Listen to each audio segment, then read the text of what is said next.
Hi friends, இன்றைக்கி நம்ம என்ன செய்ய போகிறோம்னு பார்த்திங்கன்னா சிம்பிளான டிஷ் தாங்க, புதினா ரைஸு. பசங்க வந்து இது சட்னியாக செய்கிறப்ப சாப்பிட மாட்டாங்க இல்லையா? ஸோ இது போல் ரைஸாக செஞ்சு கொடுங்க, கண்டிப்பாக சாப்பிட்ருவாங்க. எப்படி செய்யலாங்கிறத வாங்க பார்க்கலாம். ஃபஸ்ட்டு ஒரு மிக்ஸி ஜாரில் வந்து இஞ்சியும் பச்சை மிளகாய் ஒன்று எடுத்துக்கோங்க. அதோட ஒன்று கொத்தமல்லி தழை வந்து கொஞ்சம் ஃப்ளேவருக்காக எடுத்திருக்கேன். புதினா தழை கொஞ்சம் ஜாஸ்தியாக எடுத்துக்கோங்க. இதை எடுத்துக்கிட்டு நம்ம வந்து அரைச்சி எடுத்துகிட்டு வந்துக்கலாம். அதுக்கப்புறம் வந்து ஒரு கடாய் வச்சு அதில் வந்து நல்லெண்ணெயோ இல்லை வீட்டில் எப்போயும் யூஸ் பண்ணுற ஆயிலோ நீங்கள் ஆட் பண்ணிக்கோங்க.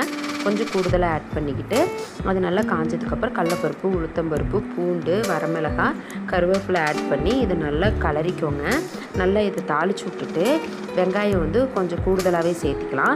ஸோ வெங்காயத்தை வந்து இது போல் நல்லா பொன்னிறமாக வறுத்துக்கோங்க. வறுத்ததுக்கப்புறம் நான் வந்து கடலக்காயை வந்து வறுத்து தோல் எடுத்து வச்சுருக்கேன். ஸோ நீங்களும் அதை வந்து இதோட ஒன்றா ஆட் பண்ணிக்கோங்க. ஆட் பண்ணிவிட்டு ஒரு கலர்னதும் நம்ம அரைச்சி வச்சுருக்க விழுதை ஆட் பண்ணிக்கலாம்.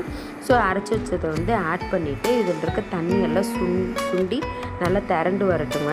ஸோ நல்லா திரண்டு வந்ததுக்கப்புறம் கொஞ்சமாக உப்பு ஆட் பண்ணிவிட்டு இதையும் ஒரு கலரி விட்டுட்டு நல்லா சூடான சாதத்துலேயோ இல்லை ஆறுன சாதமோ அது உங்கள் விருப்பம்தான்.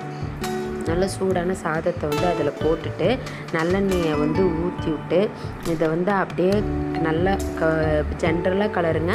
ரொம்ப அழுத்தி தடவுனிங்கன்னா ரைஸ் எல்லாம் உடஞ்சிரும். ஸோ இது போல் ஜென்ரலாக தடவி நல்லா கலரி விட்டுட்டு சர்வ் பண்ணிங்கன்னா சூப்பரான புதினா ரைஸ் ரெடிங்க. பசங்க மிச்சம் வைக்காமல் சாப்பிட்ருவாங்க, அவ்வளோ டேஸ்ட்டாக இருக்கும். கண்டிப்பாக என் வீடியோ பார்க்குறீங்கன்னா சேவ் பண்ணி இதை ட்ரை பண்ணி பாருங்கள். என் வீடியோ ஃபாலோ பண்ணி சப்ஸ்கிரைப்